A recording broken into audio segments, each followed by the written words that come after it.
Ja, da har jeg blitt bedt om å holde dette foredraget på engelsk, så da skal jeg gjøre så godt jeg kan. Good afternoon to everybody. I am quite honored to have been given this opportunity to share with you some highlights from my lifetime, working for equality and human rights. For years and years, I have been denied my identity and my human rights just because I am a woman which happened to be delivered in a male body. Is it a boy or is it a girl? This seems to be the fundamental question in our societies. The answers should be, I wouldn't know, because it can't talk yet. Neither could I speak when I was baptized and given my name, John. And since they found a penis between my legs, nobody got the idea that I might be a girl. However, at the age of 4, I proclaimed my name and my clothes must be changed, because I know for sure that I am a girl. No one listened, no one answered my call for prayers and justice. Yes, we have composed a strict system, as we just heard, of sex and social genders in our societies. So let's just have a quick look and a little bit repetition about that. Yeah, everybody knows this, biological sex, your chromosomes, gonads, genitals. This is, however, not the whole truth. It turns out that many different combinations of these and other biological factors are existing. Yes, these factors are working in our heads, in our bodies, making us the way we are, who we are. And the funny thing is, we are all different. Isn't that fantastic? Yes, you might have heard about gender identity, the mental gender which is between your ears somewhere. Your perception of having a particular gender which may or may not correspond with the sex you were assigned at birth, just to simplify it. Gender expression, you heard about that also, I suppose. The way you express your gender identity, typical through your appearance, dress, and behavior. Everyone in this room are just doing that right now, showing your gender expression, maybe without reflecting much about it, but right now you probably do, I suppose. Then you got legal gender. That's society's official registration of your sex. In Norway, first and foremost, through the allocation of social security numbers. In this system, you are either female or male, no other option. And of course, it's a social construction. You might also heard about the third gender, third sex. That's a concept where you categorize as neither man nor woman. The term third is usually understood as other. You are just non-binary, or you are gender fluent, or maybe something else. But this third gender has so far not been accepted by Norwegian authorities. However, more and more countries are implementing it. I can mention India, Nepal, Bangladesh, New Zealand, Australia, and several states in the US. Last time I counted, it was 11 states in the USA. A little bit surprising, isn't it? And the last one on the scene was New York. People born in New York City now can change the gender marker to a third category called X on their birth certificate. A measure passed by the City Council last September went into effect from the 2nd of January this year, which of course make these birth certificates more inclusive to all gender identities, to the non-binary and gender fluid population. So when New York can fix this. Why can't Norway? And not to mention then, I told about the states, Oregon, California, Minnesota, Colorado, Arkansas, and DC. When they allow it, why can't Norway? Yes. Why are we so far behind in this important human rights issue? You might have seen these letters before, some of them at least. Why are the LGBTIQA people fighting together for their rights? Because we are all exposed to widespread discrimination, the same kind of discrimination. We are fighting together, which really has made us much stronger, and we have achieved a lot. But there is still a long way to go, also in the Nordic countries. Finland, for example, is very far behind. The most common among our prejudices is to believe that we don't have any. Prejudgment about somebody, something without adequate knowledge, often based upon stereotypes towards sex, race, age, nationality, or religion, handicaps, sexual orientation, gender identity, and gender expression, and so on. Social norms, that's the unwritten rules expected to be followed, very much seen as mandatory and normal. How you dress, manners, how you speak, and much more. The norms are all over and set standards of how to behave in public. Varies from one country to another, one society to another, inside the same country. Also change over time. What was accepted yesterday is not accepted today, or vice versa. How do you do? What is your sex? And what is your gender identity? What would happen if this was the way you greeted people? Probably you would be regarded rather crazy. But sometimes, if you got honest answers, you would be quite surprised. You may have seen this picture before now, maybe. But do you believe that this person ever got the question, are you male or female? Well, if you got it, the honest answer should be, my gender expression is male, as you can see, but my gender identity is female. Yes, it's me, of course. But I know for sure that I never got that question. Nobody had the slightest idea at that time that I could be a transgender. And if they found out, I would have lost my job because I will have been ill. Somebody had found out, which I was not. Be yourself. Everybody else is already taken. These wise words from Oscar Wilde has most certainly not become accepted as a part of our behavior. And that may explain why so many people are forced to struggle and suffer in this world, trying to not be themselves. In fact, most of us are, in different ways, hiding who we really are.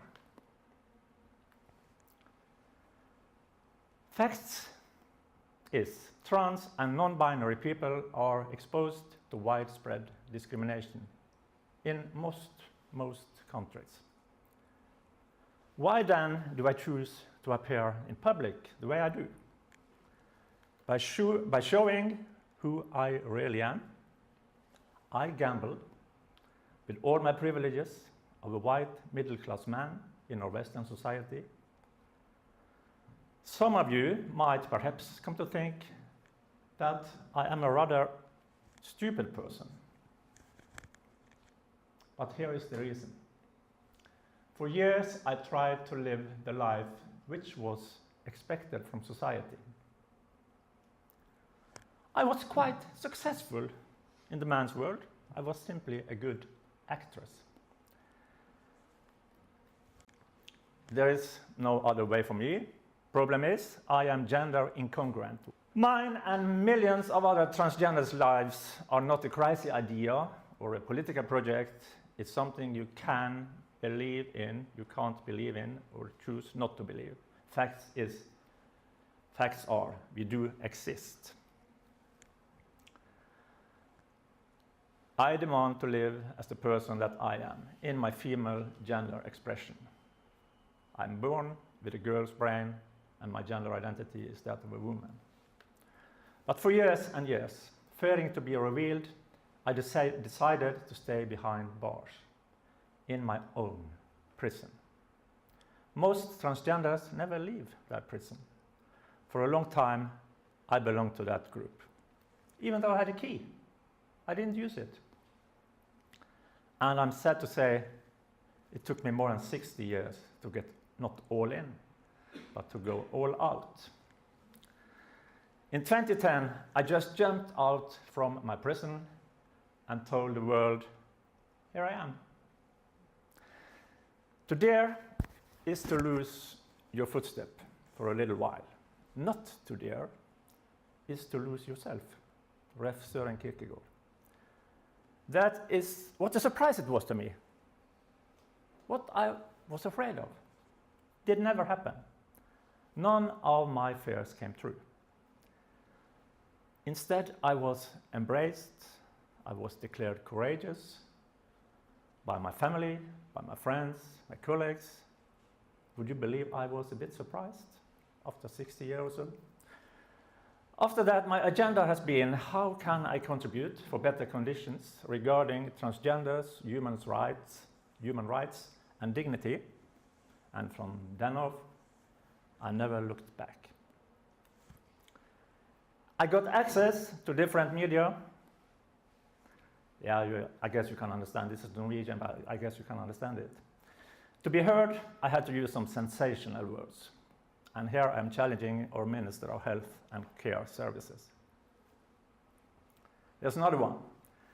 Actually, I'm just telling people what they do not want to hear. I'm most certainly breaking social norms. By the way, this Trondheim-based newspaper got more responses on me that day than on Rosenborg that weekend. So I might tell my grandchildren someday that I once was beating Rosenborg, the best Norwegian football club, on their home pitch. That's something. To get the legal gender recognition, transgender people in more than 20 European countries have to accept mental disease, hormonal treatment, castration, divorce, and same-sex marriage is not allowed. The first three of these also describes the situation in Norway less than 3 years ago.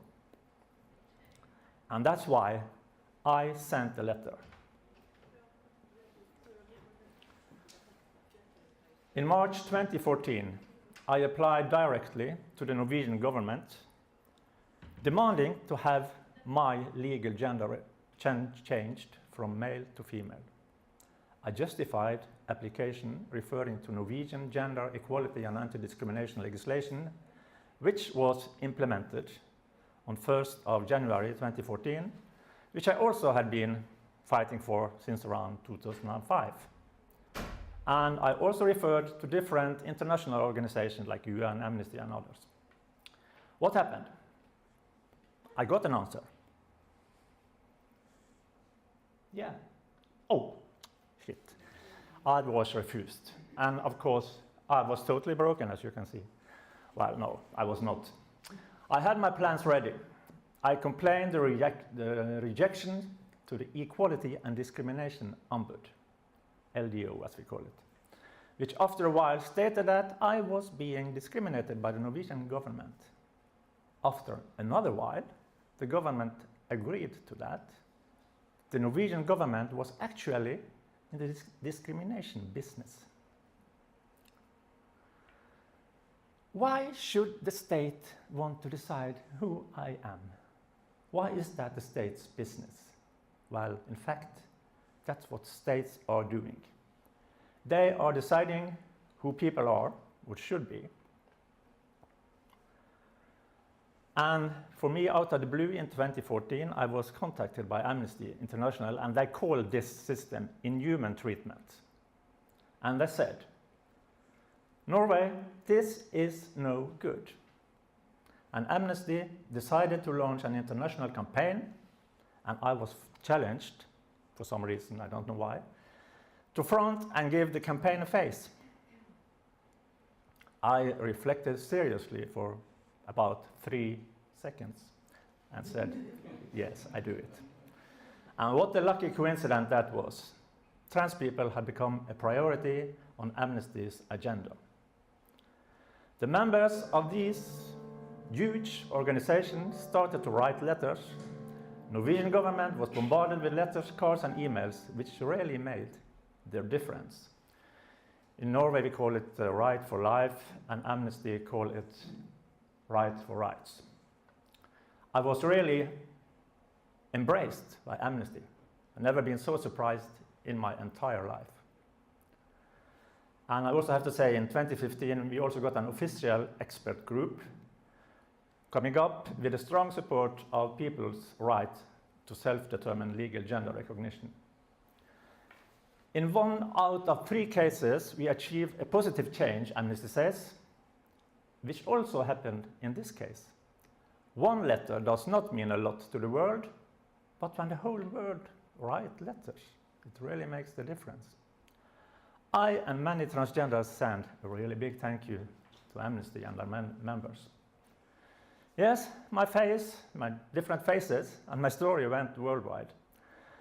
Yeah, I really have had an amazing journey together with Amnesty. Personally, I got 10,000s of emails and letters inspiring me to keep up with my struggle. And the main message was, you are not alone. Isn't that fantastic? And keep faith. Keep faith. Yeah, it was an absolutely marvelous experience to me and to other transgenders. So what were the results of these efforts? Well, here you can see it. The bill proposal of self-determined legal gender recognition has become a reality. It was a remarkable day, delivered personally by the Minister of Health and Care, Mr. Bent Høie. This is in March 2016. And 1st of July 2016, the new bill was designed and implemented. Yeah, mine and many other human beings' dreams came true. But I have to say, this was really not a one-woman show. This fight was strongly supported from many NGOs, and here are the most important Norwegian ones. I guess you know them. Without a tremendous support from these organizations and the people working there and others, we would never have achieved what we have. But remember, there's still a long way to go to get the LGBTIQA population fully integrated in our societies. You might perhaps have noticed people fighting for their rights have faced quite a few patronizing comments over the years, predicting that really bad things would happen to society if some people breaking the norms were given equal and human rights. This also was the prediction in Norway in 2014-2016. If trans people get equal rights, society will really collapse. Any day now, and this time for sure. Maybe you haven't noticed yet, but according to these predictions made by wise people, by now the Norwegian society must already have collapsed. Don't tell anybody. Okay, anyway, we had better go on and listen to what some children are telling us right now. Hello, yes, it's me again. Now listen very carefully. I only say this once. Every child needs unreserved love. As you can see, now you can see it. I have replaced my old phone with a more modern type. I'm really hoping for better connection this time. Please remember, you find transgenders in all ages. And don't you dare to ruin a child's life by rejecting what the child is telling you. This is what everybody's got to learn. there is no question that disproportionate rates of mental health problems among trans people are due to stigma, discrimination, and hostility in our culture. And here's a shocking study from the US. They simply say, accept trans children the way we are, and we're gonna be fine. Terrible to discover something like that. Yeah, and there are lots of studies confirming this. We just need unreserved love. Adults who see us as we are.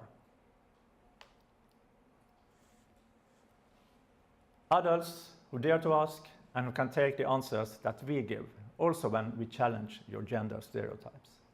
Within all thinking regarding human rights, the freedom of the individuals comes first. A well-functioning, democratic, fair and equal society is characterized by the existence of space for tolerance, respect, openness and diversity. These persons do obviously not agree to that.